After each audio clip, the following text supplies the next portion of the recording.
अब एक बात बताएं, जब आपके दौरे हुकूमत में इलेक्शंस नहीं हुए हैं तो जिम्मेदार ईसीपी है, इनके दौरे हुकूमत में नहीं हुए तो जिम्मेदार हुकूमत है। हमारे दौरे हुकूमत में तो एक टेन्योर गुजरा जिसमें हमने अनाउंस कर दिए, उसके बाद उसकी डिलिमिटेशंस हो गई, सिंबल्स अलॉट हो गए, लोगों ने कंपेन कर दी, कंपेन खत्म हो गई, हमने खुद तकरीरें की। 148 की जो एमक्यू बात कर रही है, आप उसके हक में? बिल्कुल जी, मैं कहता हूँ जी 148 नून लीग के हक में है आप? नहीं, देखिए हक की बात तो तब होती है ना जब आप तो फेवर करते हैं, आप इलेक्शन नहीं करवा। मुझे ये बता दें कि आपने खुद कहा पंजाब का नाम लिया आपने इस्लामाबाद का नाम ले लिया, किसने इलेक्शन करवाने हैं यहाँ पर? किसने एक्सटेंशन दी हुई है ईसीपी के जो अभी चेयरमैन बैठे हुए हैं?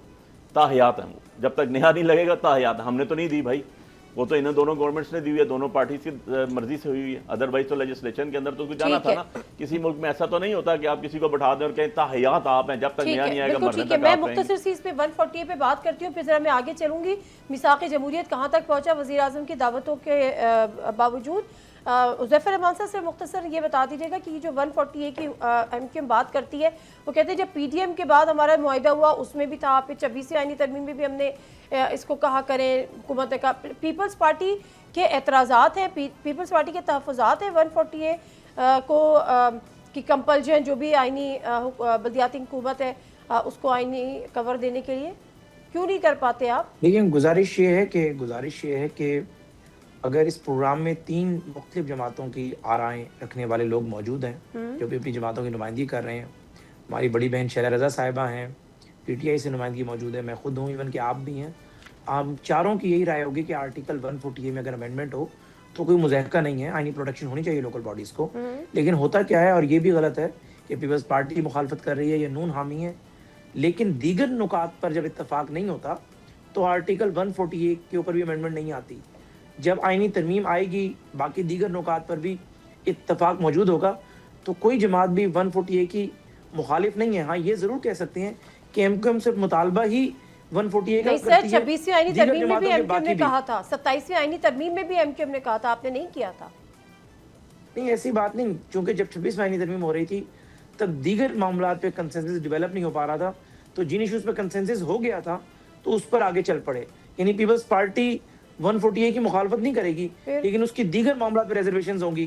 पीएमएलएन मुखालफत नहीं करेगी, उसकी कोई और रिजर्वेशन मौजूद होगी। इसलिए नहीं ये कहना कि 148 पे कोई बंदा इसके खिलाफ है, मेरे ख्याल से मेरी जो नाकस मालूमात है उसमें तो कोई खिलाफ नहीं है। हाँ, ये जरूर है कि सबकी अपनी अपनी तरजीहात हैं, तरजीहात में मौजूद है, लेकिन एमक्यूएम की तरजीह में अव्वलीन तरजीह है, यूं कह सकती हैं आप। ठीक है, बिल्कुल ठीक है। अब जरा मुख्तसर से बता दें, इससे पहले कि शैला रज़ा साहिबा की तरफ जाऊं और प्रोग्राम को आगे बढ़ाना है, मिसाक़ जमहूरियत की बात की, मिसाक़ मईशत की बात की, एक आध मुलाकात भी हुई अपोजिशन लीडर और पीटीआई के रहनुमाओं के साथ, वो मामला कहाँ तक पहुँचा? क्योंकि इनका तो देरीना मुतालबा है कि खान साहब से मुलाकात करा दें। देखिए, खान साहब से मुलाकात जो है किसी ना शर्त पे होगी, अगर शराइत पर होती तो बड़े बड़े मुश्किल मरहले आए हुकूमत के लिए। यानी मैं बात कर रहा हूँ, आजमाइशी बजट था, उससे पिछला अगर आप देख लें, बाकी जितने मौके आए, मुख्तलिफ हेड ऑफ स्टेट्स के विजिट थे, तहरीक इंसाफ के एहतजाजों की कॉल थी, 8 फरवरी था, तो एक प्रिंसिपल स्टांस के तहत जेल सुपरिटेंडेंट ने एक मुलाकातों को बंद किया कि अगर एक बंदे के फंडामेंटल राइट हैं तो ये नहीं हो सकता वो अपने फंडामेंटल राइट्स की आड़ में 26 करोड़ लोगों के फंडामेंटल राइट को खतरे में डाल दे। और 26 नवंबर 2025 की मनसूबाबंदी थी, बाकी हुकूमत की अपनी रिजर्वेशंस थी।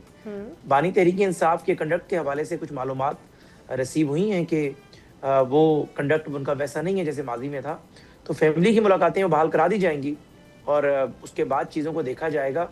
और जहाँ तक बात सियासी मुलाकातों की है, इखलाकी तो कोई असर नहीं रखती। ये फैमिली की कब तक मुलाकातें करवा दी जाएंगी, कोई फैसला हुआ है? मैं अगर बात मुकम्मल कर लूं, जी सर, मेरा आपका 1-on-1 इंटरव्यू नहीं चल रहा, मैं अपना नुक्ते नजर दे लूंगा फिर, क्योंकि जब नहीं होता ये या तो लाइव विद लैरी किंग चल रहा हो या शाहजेब की तरह मैगजीन शो चल रहा हो। मैगजीन शो की बात नहीं, मैं अगर आप एक बात मुकम्मल हो जाएगी तो आगे बढ़ जाएंगे। तो मैं तो सिर्फ ये पूछ रही थी कि कोई तारीख तय हो गई है? वो नहीं, टेम्पो टूट जाता है। अच्छा, अब हमको रोबोटिक दिमाग थोड़ी है, वो इतनी सारी मालूमात जो है वो फ्लो में टूट जाती हैं। अच्छा, तो खैर मैं आपके पहले सवाल का जवाब दे देता हूँ कि इंशाअल्लाह ताला आने वाले चंद दिनों में आप देखेंगी कि फैमिली की मुलाकातों के हवाले से मुस्बत पेशरफ्त का इम्कान है। लेकिन वैसे मैं गुजारिश कर रहा था कि इखलाकी तौर पर तहरीक इंसाफ या बानी तहरीक इंसाफ सियासी मुलाकातों का मुतालबा इसलिए नहीं कर सकते कि खुद सुप्रीम कोर्ट से लिखवा कर लाए थे बानी तहरीक इंसाफ कि कोई भी सजा याफ्ता शख्स जो है वो डायरेक्टली और इवन की इनडायरेक्टली पॉलिटिक्स नहीं कर सकता। लेकिन जाहिर है जमहूरियतों में हम एक दूसरे के लिए बड़ा सेक्रीफाइस करते हैं, अपनी सवाबदीद यूज करते हैं, 2 साल तक अगर सियासी मुलाकातें हो सकती हैं तो आगे भी बहाली का इम्कान मौजूद है, लेकिन उसके लिए दोनों को एक दूसरे के साथ कोएग्जिस्ट करना पड़ेगा। एग्री। शेला रज़ा साहिबा, अब लोगों का कहना यह है कि पाकिस्तान ने इतना दुनिया में नाम कमाया है, सालिसी कराई है ईरान और अमेरिका के दरमियान, ये कोई छोटी मोटी बात नहीं थी। अब एक सीज़ फायर जो है वो पाकिस्तान के अंदर भी होना चाहिए। And you know what I am exactly saying and what is it mean, क्योंकि वो PTI और ये अब मिसाक़ जमहूरियत की भी बात हो रही है, मिसाक़ मईशत की भी बात हो रही है, कुछ मुलाकातें भी होती हैं और फिर एक डेडलॉक आ जाता है। पीपल्स पार्टी का क्या इस पर स्टांस है? कुछ मामलात बेहतर होने चाहिए पॉलिटिकल स्टेबिलिटी के लिए?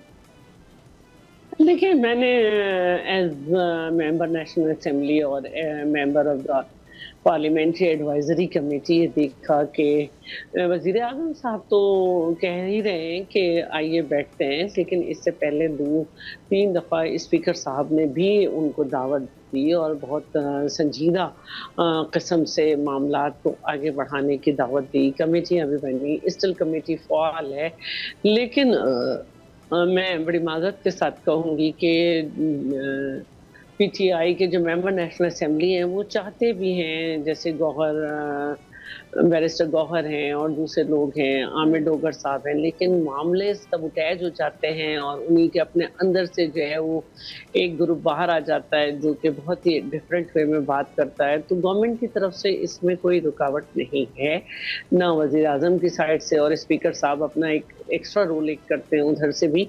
हम बहुत मुखालफत में एक दूसरे के जा सकते हैं, हमारे वक्ती भी इख्तलाफात हो सकते हैं, बाद में भी हो सकते हैं, लेकिन जो चीज़ नून लीग इस मामले में कर रही है उसको मैं स्ट्रेट अवे सच ही बोलूँगी कि उनकी तरफ से कोई मसला नहीं।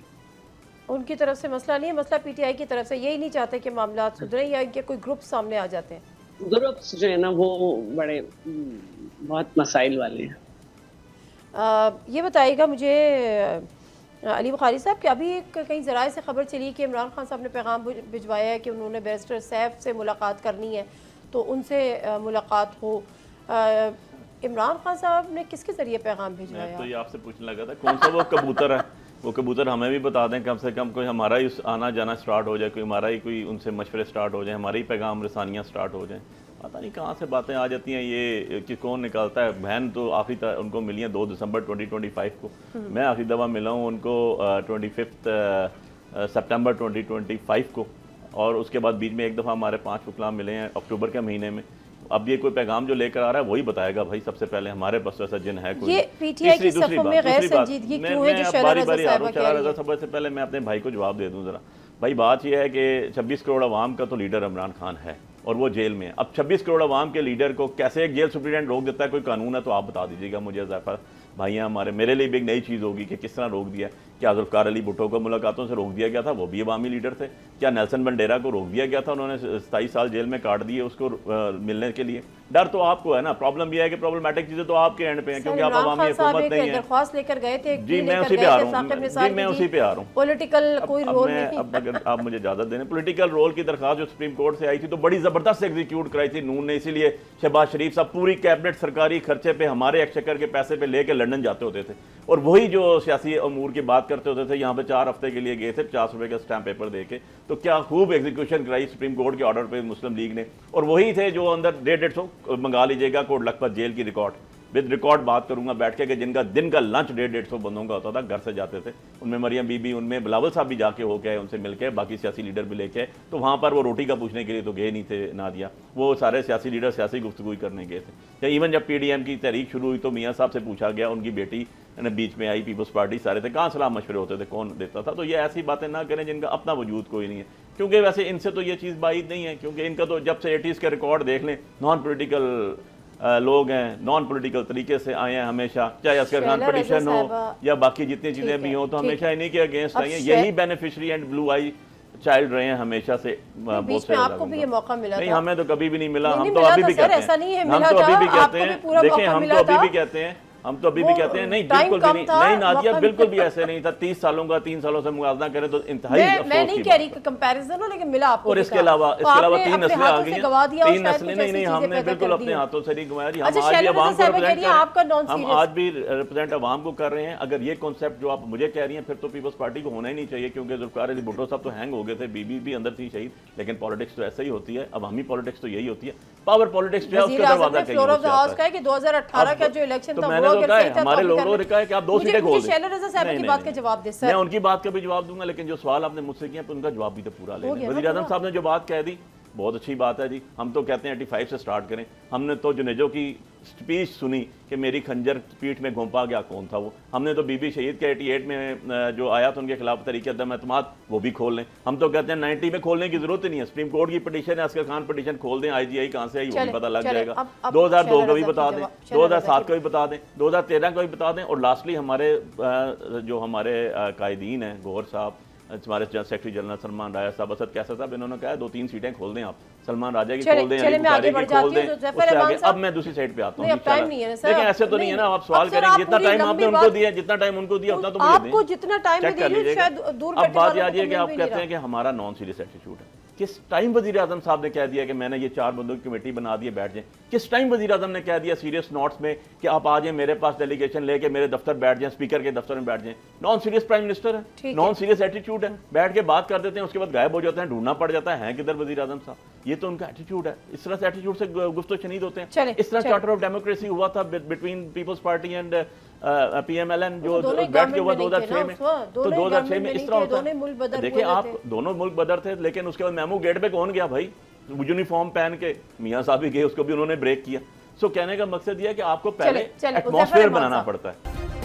सब्सक्राइब करें और बेल दबाएं ताकि कोई खबर रह न जाए।